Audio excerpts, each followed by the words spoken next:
Блаженны изгнанные за правду, ибо их есть Царство Небесное. Блаженны вы, когда будут поносить вас и гнать, и всячески злословить за меня. Радуйтесь и веселитесь, ибо велика ваша награда на небесах. Если меня гнали, будут гнать и вас.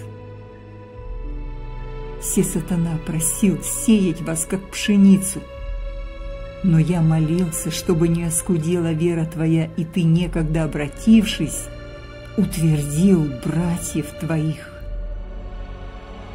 Побеждающего сделаю столпом в храме Бога моего, и он уже не выйдет вон. Имеющий ухо да слышит, что Дух говорит церквам.